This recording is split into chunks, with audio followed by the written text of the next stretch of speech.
En la Argentina, las mujeres llegaron a la universidad recién a fines del siglo XIX. La Facultad de Medicina fue su puerta de entrada al mundo científico. Desde entonces, cada vez más se han volcado a carreras científicas y las han enriquecido con su mirada. Un lugar adecuado para escuchar sus historias es el Museo USAID de Historia de la Ciencia y la Tecnología, en el corazón de la Facultad de Medicina, donde rebeldes y transgresoras empezaron a escribir la historia de las mujeres en ciencia.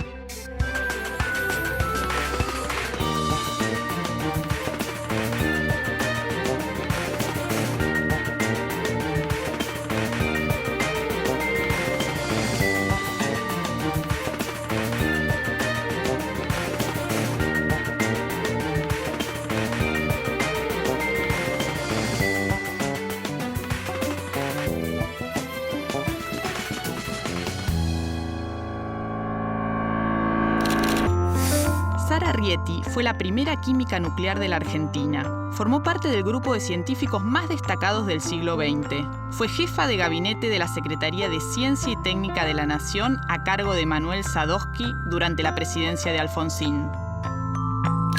Bienvenida, Sara.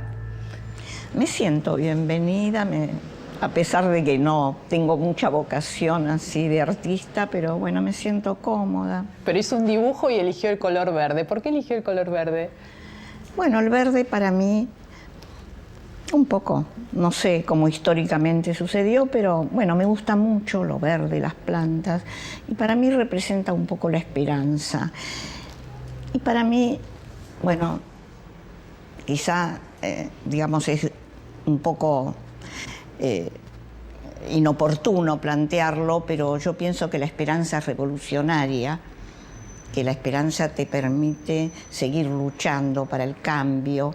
Y bueno, ya un poquito por pequeñas cosas que intercambiamos, y mucha gente lo sabe, que yo pienso que, digamos, hay que hacer muchos cambios en esta civilización científico-tecnológica, digamos, como modelo económico, pero respaldado por una ciencia y una tecnología que es poco cuidadosa de nuestro futuro. ¿Qué mirada tiene usted sobre la ciencia? Hay una cosa muy interesante, como yo soy bastante crítica, se puede pensar que a mí no me gusta la ciencia, y yo amo la ciencia, y me produce, bueno, fui una científica enamorada de su trabajo, en todas las partes que fui haciendo, cuando lo de la Comisión de Energía Atómica, y después cuando trabajé en físico-química, trabajé un poquito en electroquímica, y después en unos compuestos bastante particulares, muy difíciles de manejar, así en líneas de vacío, tenían siempre que estar protegidos del aire y de la humedad. A mí me encanta, pero además, en realidad me gusta más poner las manos sobre la masa, pero también siempre me he mantenido al día en su momento. Y sobre la ciencia, a ver, usted decía que yo tengo una mirada distinta, revolucionaria. ¿A qué se refería? Lo que yo cambiaría es la aplicación de la ciencia y la tecnología, digamos, en una postura respetuosa de la vida, del medio natural. Digamos, esa es mi diferencia, pero la ciencia yo la amo. Es decir, de todos modos, bueno, me gusta también la filosofía. Sí, es cierto que usted había querido estudiar filosofía, historia. Sí, seguro. ¿Y qué pasó? ¿Cómo llegó entonces a las ciencias químicas? Y había un mandato un poco en mi casa. Una prima hermana mía, hija del hermano mayor, mis dos padres son inmigrantes.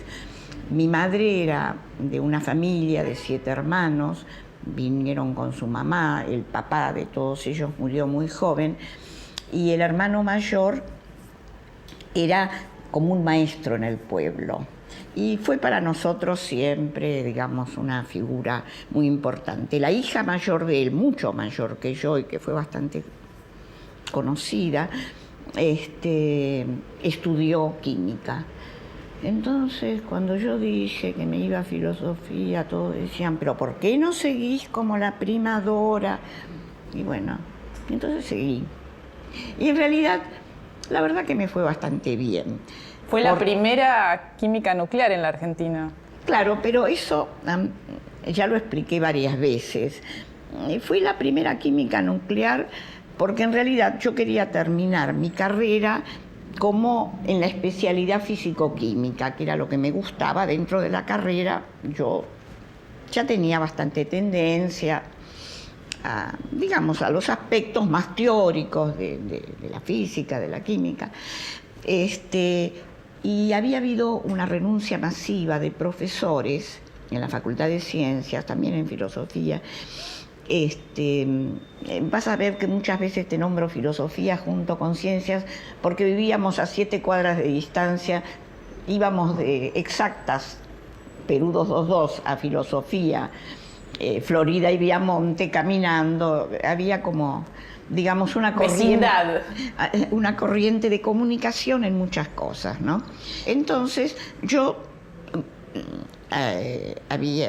quería recibirme con la especialidad físico-química, era una materia, físico-química 2, que había que dar, y no había ningún profesorado. Fuimos a la primera clase, nos escapamos horrorizados, no sabía los principios básicos, y yo sabía, porque mi esposo ya trabajaba en la Comisión de Energía Atómica, mi esposo es químico, un tipo brillante,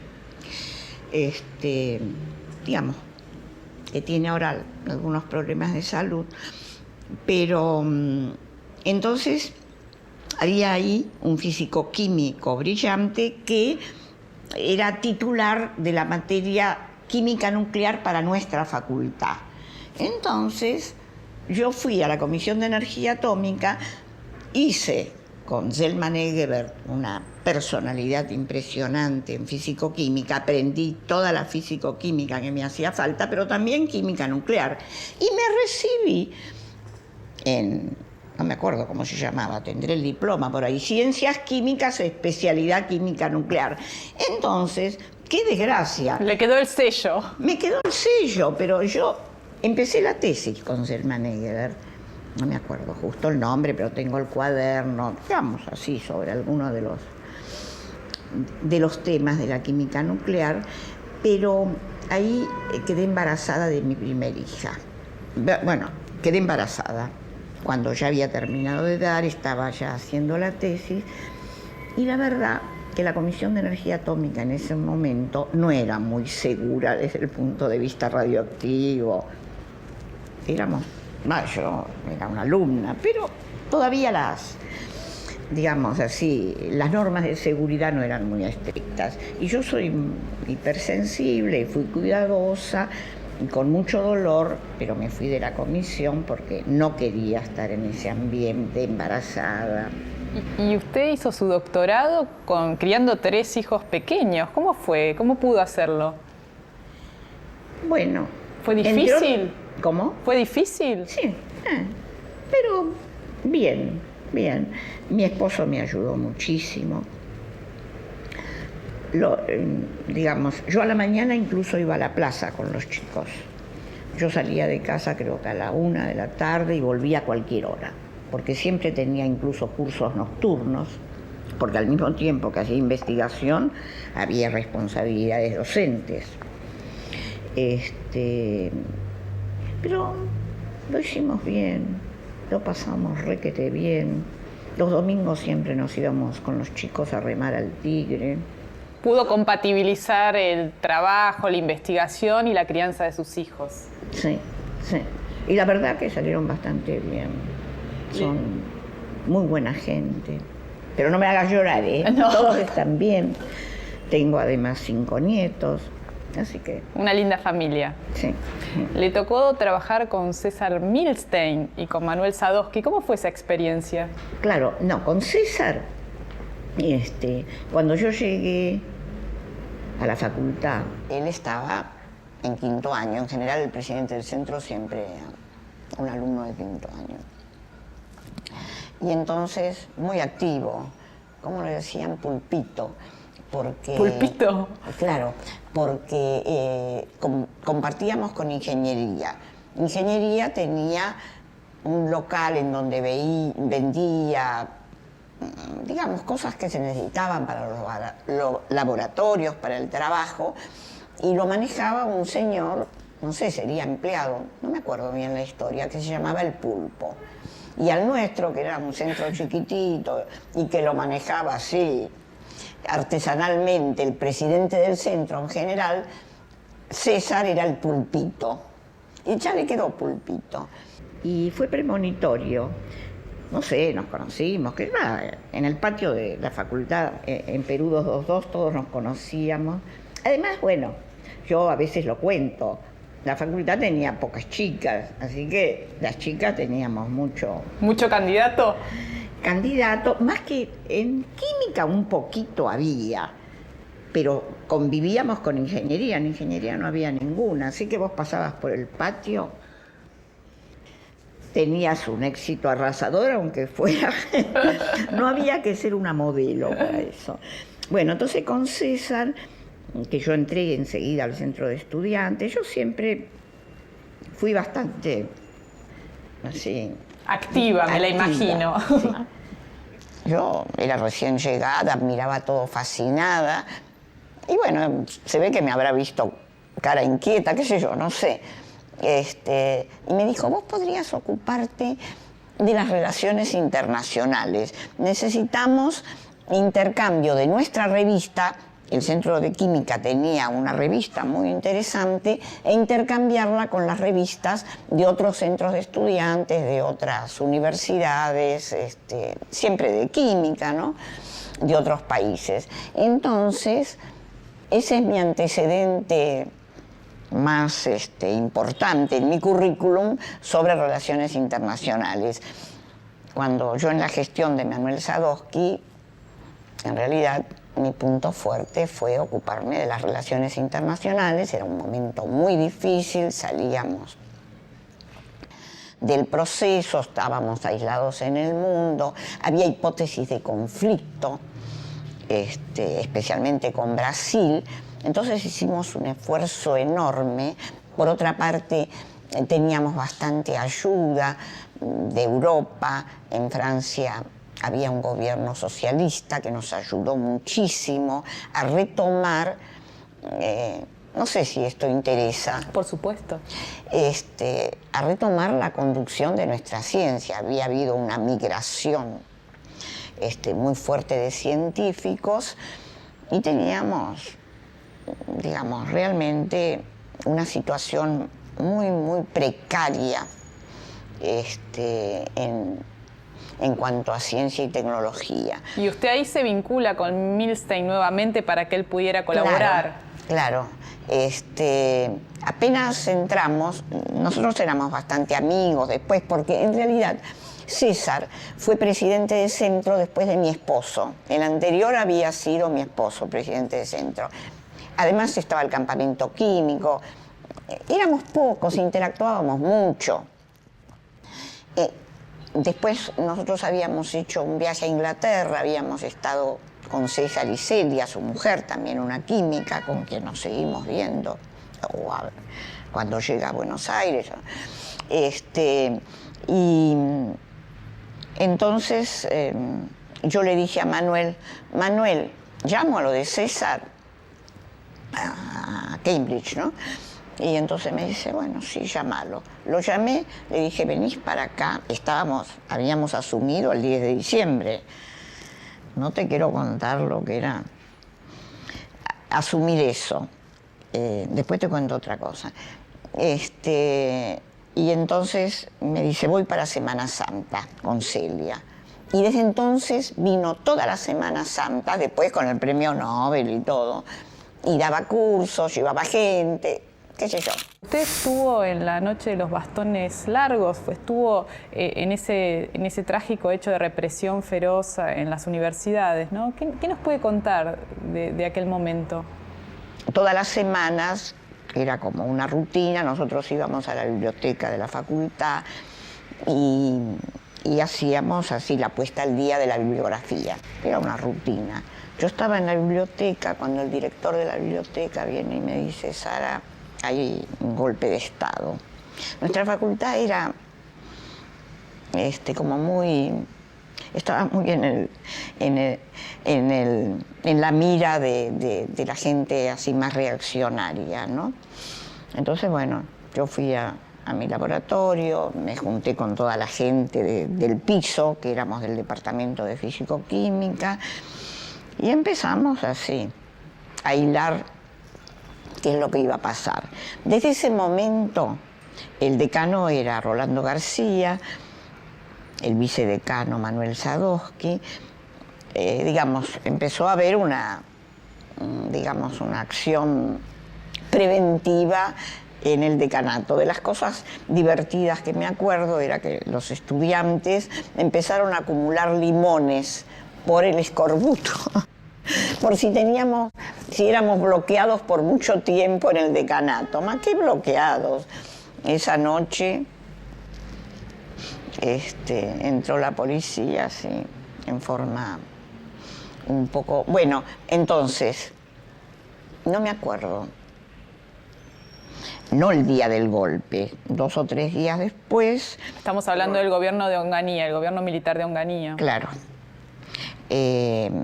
Rolando llamó a una... Yo era miembro del consejo directivo, por egresados, no me acuerdo. Pero Rolando llamó a una reunión de toda la gente amiga. El decanato estaba lleno de gente. Mi esposo había sido también miembro del consejo, fuimos juntos. Mi esposo ese verano había tenido un derrame cerebral en Villa Gesell, así que estaba un poco delicado, había tenido una operación muy delicada. Entonces estábamos todos reunidos ahí, viendo qué iba a pasar. Y bueno, al cabo de 1 hora, una cosa así, el decanato, entrábamos y salíamos por el Perú 272. Y la entrada a la facultad era por Perú 222. Empezamos a oír golpes sobre... Estábamos en 272, pero cuando entraron, no entraron así golpeando la puertita, sino, bueno, a los golpes, a los gritos. Y entonces, una cosa que yo me acuerdo, y supongo que habrás leído, que conté, es que Rolando vino y dijo: Víctor, te tenés que ir, mi esposo. Y él me dijo: yo, si se queda Sarita, no me voy. Entonces, y yo le dije: yo no me voy. Rolando me agarró del brazo un poquito, en forma no delicada, y me dice: se van los dos. Se fue con nosotros también una amiga mía, que estaba embarazada, también con su esposo, porque tampoco se quería ir sola. Y bueno, los 4 salimos, esperamos por 272. Mira, lo cuento tantas veces y siempre se me pone la piel de gallina. Bueno, esperamos por 272, entró la policía, a los golpes, de eso hay fotos, todo el mundo está enterado. Y bueno, y cuando ya salieron así los coches con la gente, nosotros empezamos el paseo por las comisarías. A mí también se me puso la piel de gallina. Ah, bueno. Creo que el primero que sacamos fue a Rolando, que tenía un golpe en la cabeza, pero después se puso y siguió buscando gente. Y bueno. ¿Y cómo cambió el estudio, el clima universitario después de esto? Bueno, ahí, digamos, hay algo que yo también cuento y es bien interesante, que todos los que habíamos trabajado tan intensamente en la Facultad de Ciencias, pero también en Filosofía, había un movimiento muy interesante, pensábamos en la ciencia para América Latina, muy...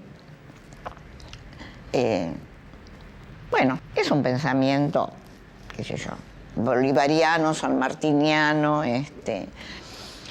Y entonces, bueno, empezamos a reunirnos y a pensar entre todos qué hacíamos con toda la gente que se había formado. La Facultad de Ciencias ya era un capitalito en ciencia y en tecnología también, ¿eh? Después podemos hablar de eso. Entonces, muy preventivamente se pensó en que no se produjera un desparramo. Evidentemente la gente no iba a poder trabajar en Buenos Aires, ni qué hablar, pero en la Argentina se hacía difícil. Entonces, bueno, alguna gente se fue a alguna universidad del interior del país que tenía un ambiente un poco más calmo, pero lo que armamos, y yo realmente intervine también en eso, como ayudante, qué sé yo, fueron 3 corrientes de migración. Una para Venezuela, que tenía una universidad muy progresista, otra para Chile, que estaba Allende, el gobierno de Allende, y otra para Brasil. A Brasil fue la Escuela de Física, Bocha Jambiaghi, no fue premio Nobel de Física, no se sabe por qué, pero uno de los grandes físicos de América Latina. Y bueno, y entonces distribuimos ese patrimonio en América Latina. Usted habla mucho de democratizar el conocimiento. ¿A qué se refiere? No sabía de qué iba a hablar. Me pescaste infraganti. Bueno, pero no creo que no, me pero sorprenda. es mi tema. Claro, yo creo que la ciencia y la tecnología es un fenómeno central en la sociedad actual. Es un fenómeno central, muy interesante, que puede servir para hacer una sociedad justa, inteligente, conservadora de la vida, o puede deslizarse hacia cosas faraónicas en las cuales comprometamos la sustentabilidad de esta casita que nos tocó. Yo estoy bastante preocupada. Como parte de las cosas que hice cuando dejé la facultad, yo trabajé en un grupo ambiental muy interesante, aprendí mucho de eso.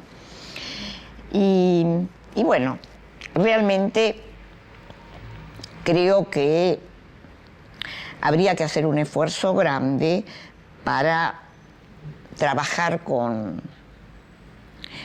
cuidado, con afecto. Por eso las mujeres somos importantes, que somos así defensoras de la vida. En la cuestión de la conservación de esta casita que nos tocó. Entonces, lo que vos me preguntás de democratización del conocimiento, pienso que hay algunos que sabemos un poquito más, pero hay mucha gente muy sencilla, primero, que tiene derecho a opinar, porque esto nos va a afectar a todos, y además en general afecta a la gente, digamos, en condiciones más precarias. Entonces, creo que el conocimiento que tenemos, no las leyes de la física, pero las ventajas y desventajas del desarrollo científico-tecnológico, hay que compartirlos con toda la gente. Así como Sarmiento hizo la alfabetización en lectoescritura y cambió el perfil de nuestra sociedad, yo creo que nosotros tenemos una enorme responsabilidad en hacer una alfabetización científico-tecnológica que permita a la gente. Sarmiento no logró muchos poetas y escritores porque sabían leer y escribir. Yo no pretendo que con lo que llamamos la democratización del conocimiento haya muchos científicos y tecnólogos repartidos por el mundo, pero sí que sepan de qué se trata y que, digamos, con la cuestión de riesgo que nos amenaza, que la gente pueda opinar. Entonces sí, esa es una de mis banderas. Creo que queda claro por qué creo que lo tenemos que compartir. Esto no es un privilegio de los científicos y los tecnólogos. Además, realmente la sociedad occidental está en crisis, en una crisis profunda, económica, cultural, digamos, desaprensivamente liquidando nuestros recursos, pero realmente es un papel como un poco único, estratégico. Es decir, hay que romper esto hacia lo que estamos yendo, que es un poco un suicidio para la humanidad. Mira con esta casita que nos tocó tan linda, reventarla. Y bueno, y si uno Yo creo que no es porque uno es científico ni intelectual. Mucha gente sencilla lo entiende. Mucha gente de las comunidades originales lo entienden más que nosotros y tienen una relación con el ambiente así como mucho más primaria y más inteligente. No es que no tuvieron cosas salvajes, pero, digamos, sabían dónde estaban así los puntos que no había que tocar, ¿no? Entonces, bueno, también en esa integración de las comunidades originales vamos a ganar mucho, mucha sabiduría. ¿Y en qué sigue trabajando ahora? No sé, porque trabajo de todo, me están explotando tanto. Bueno, digamos, formalmente, como decíamos antes, yo sigo siendo asesora del rectorado de la UBA, pero trabajo mucho con universidades del interior del país, particularmente Rosario, tengo un vínculo. Ayer tuve una egresada de mi maestría, porque, bueno, yo fui 15 años la coordinadora académica de un posgrado en Política y Gestión de Ciencia y Tecnología, sigo dando ahí una materia, pero ya no tengo más esa tarea. Yo estoy trabajando bastante, empujando para la Universidad de UNASUR, ¿no? La Universidad Latinoamericana, más que latinoamericana, de América del Sur. De alguna forma es más difícil incluir a México, ¿no? Pero bueno, UNASUR. ¿Y qué le diría a chicas, a jóvenes que tal vez están pensando en seguir una carrera científica? Usted entró en la universidad en un momento quizás donde no había tantas mujeres, que las cosas eran más difíciles, han cambiado.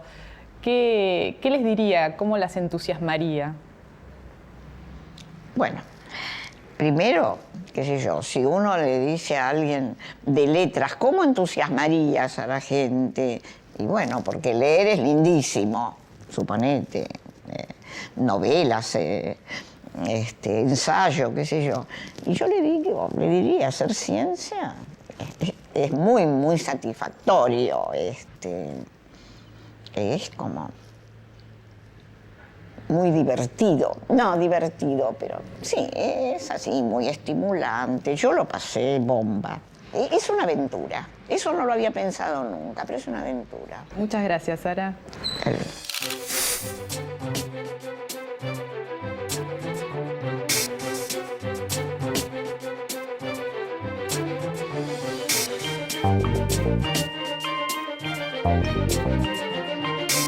Thank you.